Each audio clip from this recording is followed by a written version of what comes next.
주님 감사합니다. 이 새벽에도 우리를 부르시고 인도하셔서 이 시간도 주님께 나올 수 있도록 우리와 함께 해주시니 감사합니다.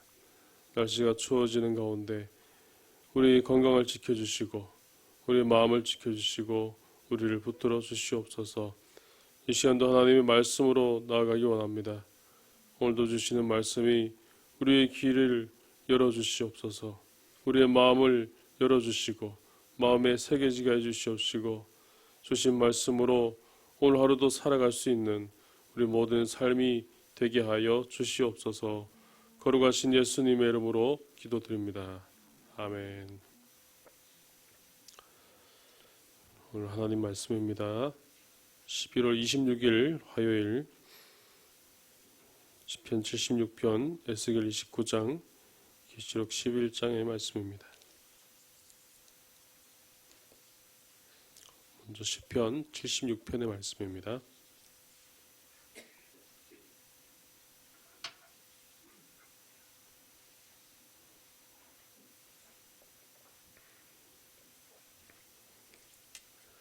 시편 76편 한 절씩 교독하겠습니다. 하나님은 유다에 알려지셨으며 그의 이름이 이스라엘에 크시도다.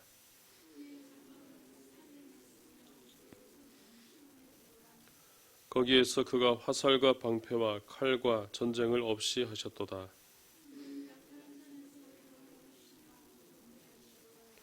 마음이 강한 자도 가진 것을 빼앗기고 잠에 빠질 것이며 장사들도 모두 그들에게 도움을 줄 손을 만날 수 없도다.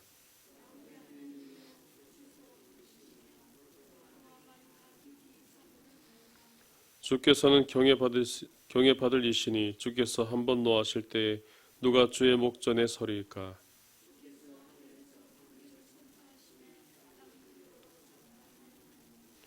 곧 하나님이 땅의 모든 온유한 자를 구원하시려고 심판하러 일어나신 때로다.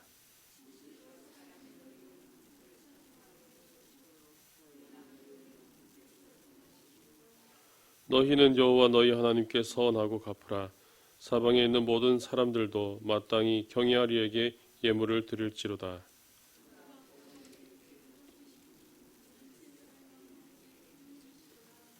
아멘. 다음은 에스겔 29장 1절에서 12절 말씀입니다. 구약 1195페이지입니다.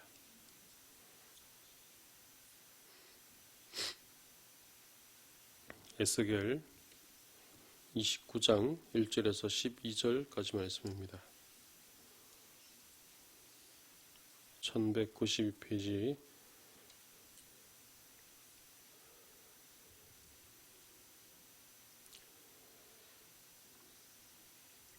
29장 1절에서 12절 말씀입니다. 한 절씩 교독하겠습니다. 열째의 열째 달 열두째 날에 여호와의 말씀이 내게 임하여 이르시되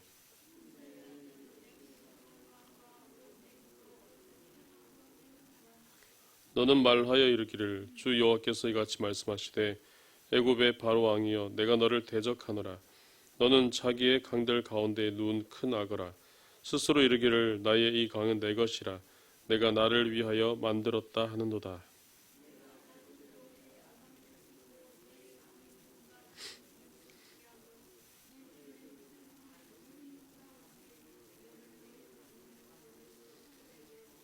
너와 너의 강의 모든 고기를 들에 던지리니 내가 지면에 떨어지고 다시는 거두거나 모으지 못할 것은 내가 너를 들짐승과 공중의 새의 먹이로 주었음이라.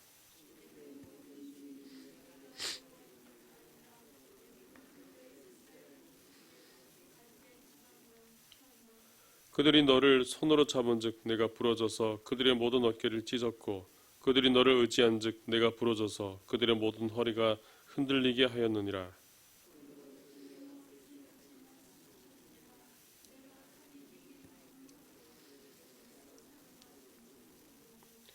애굽 땅이 사막과 황무지가 되리니 내가 여호와인 줄 그들이 알리라. 내가 스스로 이르기를 이 강은 내 것이라. 내가 만들었다 하도다.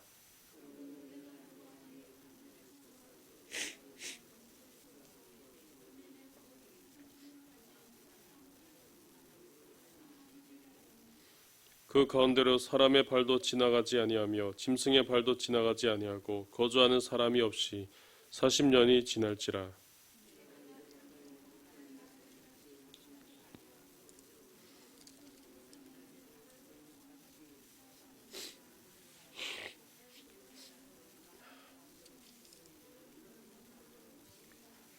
아멘. 마지막으로 요한계시록 11장 15절에서 19절 말씀입니다. 신약 성경 410면에 나와 있습니다. 요한계시록 11장 15절에서 19절까지 말씀입니다.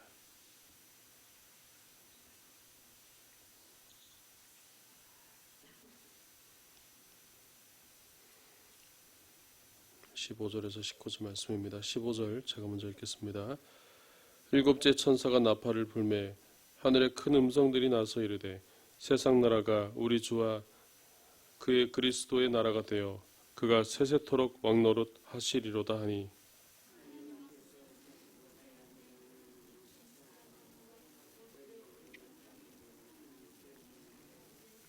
이르되 감사하옵나니 옛적에도 계셨고 지금도 계신 주 하나님 곧 전능하신 이여 친히 큰 권능을 잡으시고 왕노릇 하시도다.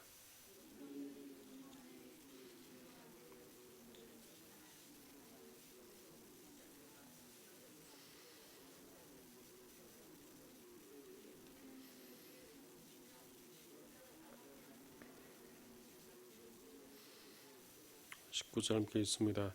이에 하늘에 있는 하나님의 성전이 열리니 성전 안에 하나님의 언약궤가 보이며 또 번개가 음성들과 우레와 지진과 큰 우박이 있더라.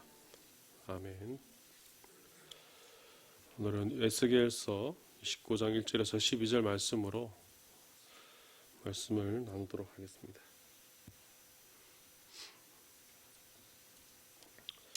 오늘 에스겔 29장 1절에서 12절까지 말씀에는 애굽이 받을 심판에 대해서 말씀하고 있습니다.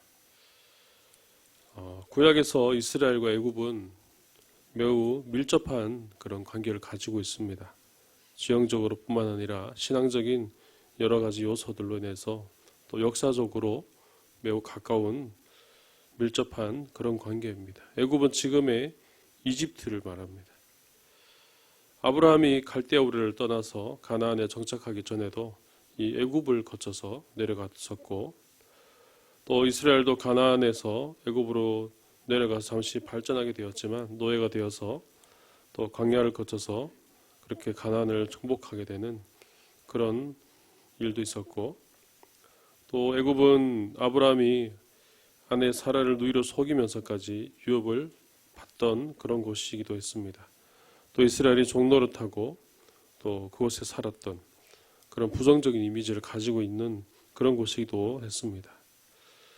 또한 이스라엘은 애굽은 이스라엘에게 있어서 또한 복된 곳이기도 했습니다. 이스라엘은 애굽 땅에서 자신들에게 찾아왔던 그런 기근을 면하였고 그곳에서 번성하고 강대해졌기 때문입니다. 애굽은 나일강으로 인해서 항상 먹을 것이 풍족했고 늘 모든 것이 그렇게 풍부하였습니다. 그래서 이스라엘 백성들이 광야 생활을 할 때에, 그들이 배고팠을 때에, 그들이 힘들 때마다 늘 회상하던 것이 자신이 비록 노예로 있었지만 애굽에서의 삶이 풍요로웠다라는 것을 그렇게 회상하던 그런 말들이 여러 번 등장하는 것을 볼 수 있습니다. 이처럼 애굽은 당시 고대 문명의 그런 문명을 지배하던 나라였고, 또 이스라엘이 발전하는 데 있어서, 번성하는 데 있어서 아주 긍정적인 그런 영향을 끼친 그런 나라이기도 했습니다. 또한 출애굽 과정을 통하여서 하나님의 그런 살아계심, 하나님의 위대하심을 간접적으로 또 직접적으로 경험하였던 그런 나라이기도 했습니다. 바로 그런 나라인 애굽에 오늘 하나님께서는 에스겔 선지자를 통하여서 과거의 전성기를 이제는 회복하지 못할 것이다 라는 그런 심판을 하고 있는 것을 오늘 말씀에서 볼 수 있습니다. 먼저 8절에서 애굽에 있는 사람들과 짐승들이 끊어질 것이고, 또 10절에서 믹도에서 수네까지 애굽에 있는 모든 영토가 황폐하여지고 전성기를 회복하지 못하게 될 것이라고 그렇게 예언하고 있습니다. 이렇게 애굽이 전성기를 누렸고 늘 이스라엘과 밀접한 관계가 있었지만 이렇게 심판의 말씀이 임하게 된 것은 바로 바로의 교만함 때문이었습니다. 바로는 애굽의 번영을 상징하였던 이 나일강을 향하여서 이렇게 말합니다. 3절과 9절 말씀을 보면은 나일강을 향하여서 앞에 등장하는 말이 같은데 스스로 이르기를 이 강은 내 것이라 내가 나를 위하여 만들었다라고 그렇게 이야기합니다. 또한 바로는 나일강의 큰 악어로 그렇게 표현되고 있는데 오늘 3절 말씀 보면은 너는 자기 강들 가운데 누운 큰 악어라라고 그렇게 나와 있지요. 이 바로를 향하여서 큰 악어라고 그렇게 표현되고 있습니다. 그런데 결국 4절과 5절에서 보면은 결국 나일강에서 끌어내지게 될 것이고 갈거리에 깨어져서 거기 있는 모든 물고기와 모든 고기들, 강의 고기들이 다 땅에 던지움을 당할 것이고 다 그것은 들짐승이나 새 먹이로 주게 될 것이라고 그렇게 말씀하고 있습니다. 더 이상 자신이 누릴 풍요로움은 더 이상 자기 앞에 주어지지 않을 것이라는 그런 심판의 말씀입니다. 이스라엘은 출애굽 사건을 경험하였고 또 그 출애굽 사건을 애굽도 보게 되었지만 그들은 하나님의 역사하심을 그들은 보았음에도 하나님을 인정하지 못하였던 것이죠. 하나님이 함께 하시고 하나님이 이스라엘과 함께 하시는 그 하나님이 자신들에게는 아무런 영향을 끼치지 못할 것이라고 그렇게 생각했던 것입니다. 그렇게 자신들이 생각할 수밖에 없었던 그런 배경에는 바로 자신들에게는 나일강이라는 그런 풍요로운 자신들에게 부요를 가져다주는 그런 강이 있었기 때문입니다. 그래서 그 사실만 믿고 하나님 앞에서 교만하였던 것이죠. 하나님이 굳이 자신들에게 복을 주지 않더라도 나일강이 해마다 가지고 오는 그 퇴적되어 오는 그 흙들이 부유한 흙들이 자신들에게 부유함을 가져다 주고 자신들에게 풍요로움을 가져다 주었기 때문에 그들은 하나님을 보지 못했던 것입니다. 그리고 오히려 이 교만이 점점 커져서 아까 얘기했던 것처럼 스스로 이르기를 이 강은 내 것이라 내가 나를 위해서 만들었다라고 그렇게 이야기할 정도로 그렇게 교만하여졌다는 것이죠. 모든 것들이 자신의 뜻대로 자신이 의도한 대로 흘러가고 그렇게 될 줄 알았지만 결국 이 자신의 교만함은 결국 스스로를 무너뜨리게 되는 그런 결과를 가져오게 되었다는 겁니다.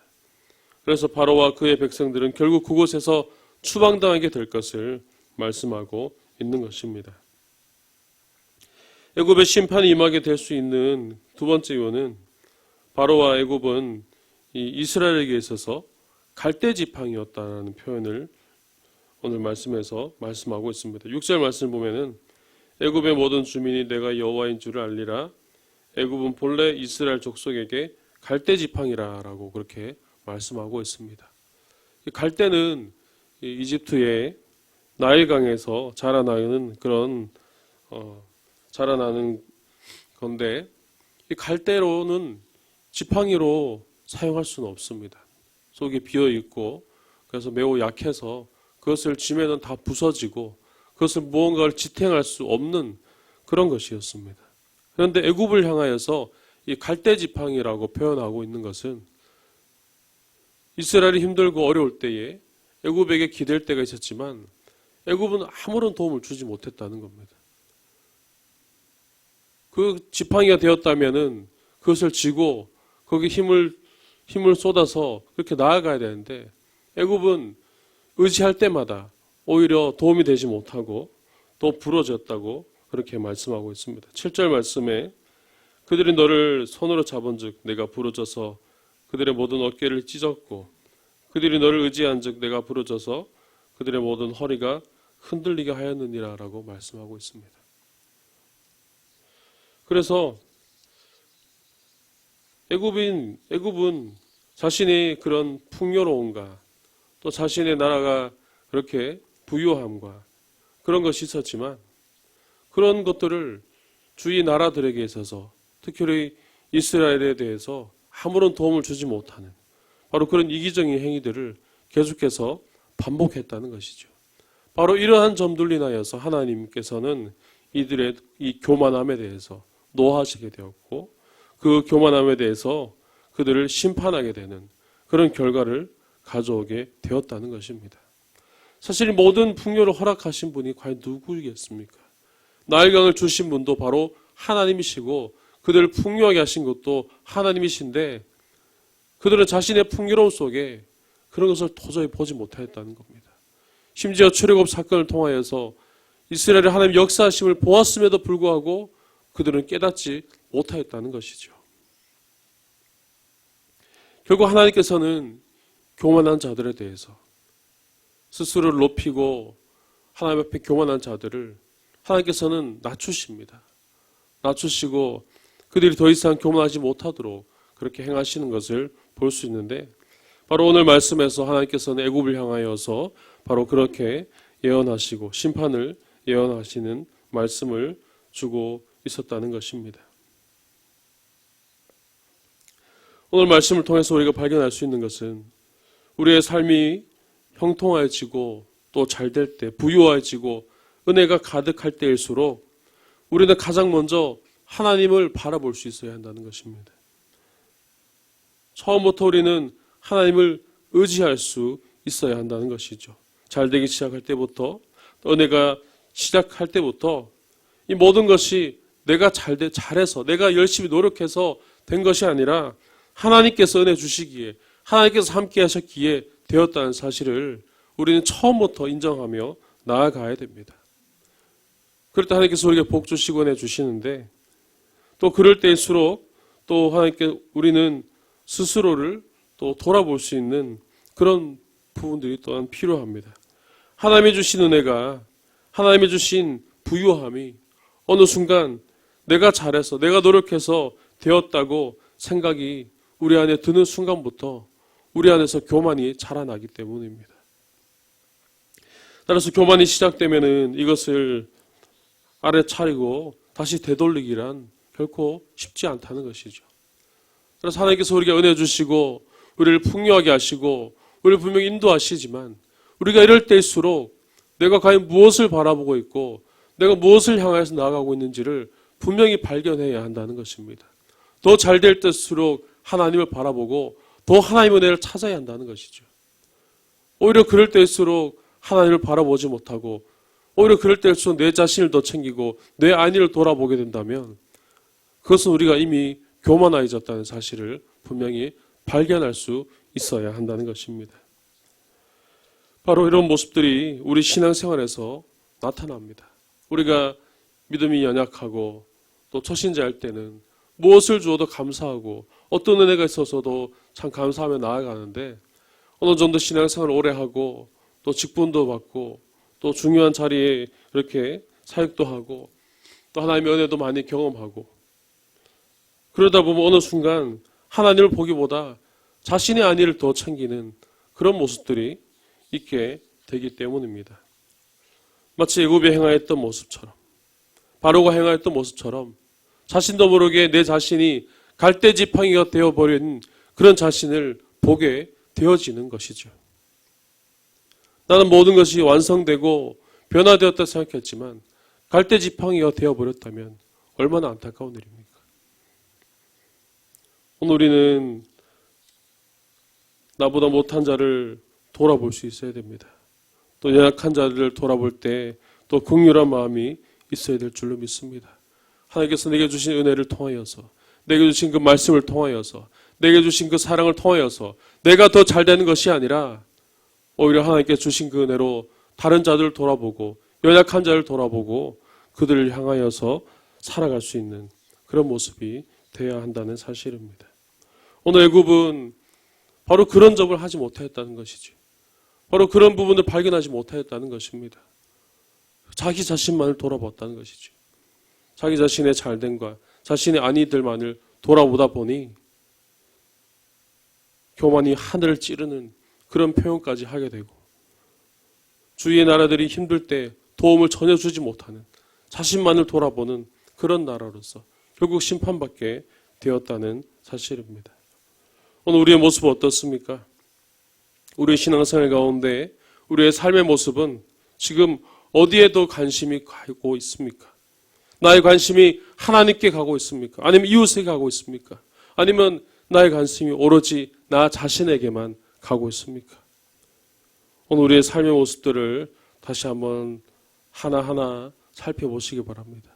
내가 지나왔던 일들과 또 내 삶에 내가 해왔던 모든 신앙생활들을 통하여서 나는 과연 무엇을 위해서 어디를 향하여서 행하고 있는지를 우리는 분명히 돌아봐야 한다는 것입니다. 혹시 나도 갈대지팡이가 되어 있지는 않습니까? 하나님께서는 원하십니다. 스스로를 낮추고 하나님 앞에 하나님만 의지하는 겸손한 자를 하나님께서는 원하시고 또 그들을 높여주신다는 사실을 오늘 우리는 분명히 기억해야 됩니다. 내가 낮아지는 것이 결코 내가 후퇴하는 것이 아니라 내가 낮아졌기 때문에 그걸로서 손해입는 것이 아니라 우리 하나님께서는 우리를 더 높여주시고 내가 낮아짐으로 또 우리가 더 겸손하게 하나님께 나아갈 수 있는 더 큰 은혜를 허락해 주신다는 사실을 우리는 분명히 기억해야 하는 것입니다. 오늘 말씀을 통하여서 오늘 우리에게 이런 은혜가 있기를 주님의 이름으로 축복합니다. 우리의 삶이 더 이상 하나님 앞에서 교만한 자가 아니라 스스로를 높여서 나 자신을 돌아보는 자가 아니라 스스로를 낮추어서 하나님만을 의지하고 겸손한 자로서 이웃들을 돌아보고 하나님을 바라보고 살아갈 수 있는 그런 저와 여러분들 다 되시기를 주님의 이름으로 축복합니다. 기도드리겠습니다. 하나님 아버지 은혜를 감사합니다. 오늘 이 새벽에도 우리를 인도하시고 우리를 부르셔서 주의 전으로 나와서 기도하며 나아갈 수 있도록 인도하여 주시니 감사합니다. 주님, 이 시간 우리의 모습을 고백합니다. 우리의 부족함, 우리의 연약함을 주님께 드립니다. 우리의 교만함을 주님 앞에 회개합니다. 하나님 이 시간 함께해 주셔서 우리 마음을 새롭게 해주시옵소서. 우리 마음을 변화시켜 주시옵소서. 우리 안에 하나님이 주신 은혜와 하나님이 주신 풍요함과 하나님의 부유함을 통하여서 누린 모든 것들, 이 일을 통하여 더욱더 하나님을 보기 원하오니 성령 하나님께서 우리 마음을 임주게 해주시고 변화시켜 주시고 깨닫게 해주시옵시고 주여 함께하여 주시옵소서. 때로 우리 마음에 교만이 찾아올 때가 있습니다. 때로는 우리 마음에 욕심이 생길 때가 있습니다. 때로 우리 마음에 나 자신만을 돌아보려고 하는 마음이 생길 때도 있습니다. 하나님 그럴 때마다 우리를 붙들어 주시옵소서. 우리를 깨닫게 해 주시옵소서. 교만함에 되었다는 것을 알아차리게 하여 주시옵시고 다시 마음을 돌이키게 하여 주셔서 오직 주님만을 바라보게 하여 주시고 나 자신보다 이웃을 더 보게 하여 주시옵시고 나 자신 아니보다 다른 이들을 먼저 돌아볼 수 있는 그런 신앙의 모습이 될 수 있도록 주님께서 함께 해주시고 역사하여 주시옵소서. 이 새벽에도 우리의 가진 기도의 제목들이 있습니다. 주님께 나와 간절히 기도합니다. 우리의 기도의 제목들 주여 응답하여 주시옵소서. 간절히 부르짖으며 간절히 하나님께 나아가는 이 모든 기도의 제목들이 하늘에 다 상달되어지게 해 주시옵시고 기도한 대로 그 뜻대로 다 응답되어 주신 은혜를 우리에게 더하여 주시옵소서. 우리가 무엇을 해야 할지 깨닫지 못합니다. 우리가 어디로 가야 될지 알지 못하오니 주여 우리에게 지혜를 더해 주시고 우리에게 말씀을 더해 주시고 또 능력을 더해 주시어서 온전히 하나님의 뜻을 따라 나아가는 우리의 삶이 되게 하여 주시옵소서. 특별히 육신이 연약한 자들이 있습니다. 주님 그들을 붙들어 주시기를 간절히 소망합니다. 그들의 육신의 약함이 다시 강건해지게 해 주시옵소서. 육신의 질병이 떠나가게 해 주시옵소서. 육신의 부족함이 주님의 말씀하심으로 인하여서 강건해지고 회복되어서 온전히 주님 앞에 나올 수 있도록 은혜를 더하여 주시옵소서. 특별히 사랑의 동산을 위하여 기도합니다. 사랑의 동산에 참여하고 있는 민원희 집사님과 정아종 집사님, 그곳에서 하나님의 은혜 가운데 하나님을 발견하게 해주시고 주님을 만날 수 있는 시간이 되게 하여 주시옵시고 온전히 하나님이 함께함으로 변화되는 시간이 될 수 있도록 은혜를 더하여 주시옵소서. 3일간의 그 기간이 헛된 시간이 되지 않게 하여 주시옵시고 그 시간을 통하여 하나님의 사랑이 그들 마음에 더욱더 크게 자라나서 하나님께 더욱더 나아가고 더욱더 하나님을 향하여 헌신하며 나아가는 일꾼들이 다 될 수 있도록 주님께서 역사하시고 인도하여 주시옵소서. 오늘도 국내외 선교지와 해외에 있는 선교사님 기억하여 주시옵소서. 특별히 필리핀의 이상주 선교사님의 사역 위에 기름 부으시고 또 인도하셔서 하나님의 사랑 있게 하여 주시옵시고 그곳에 하나님의 나라가 임하게 하여 주시옵시고 그곳에 복음이 전파되어질 때에 그 땅이 변화되어지고 새롭게 되어지고 주님을 영접하는 자들이 날마다 많아질 수 있도록 은혜를 도하여 주시옵소서. 성경의 모든 여건들이 채워지게 하여 주시옵소서. 필요한 모든 것들이 다 채워지게 하여 주시옵소서. 하나님 원하시는 뜻대로 그것이 모든 것이 변화되어지고 새로워질 수 있도록 하나님께서 함께 해주시고 인도하여 주시옵소서. 오늘도 우리가 하나님 말씀대로 살기 원합니다.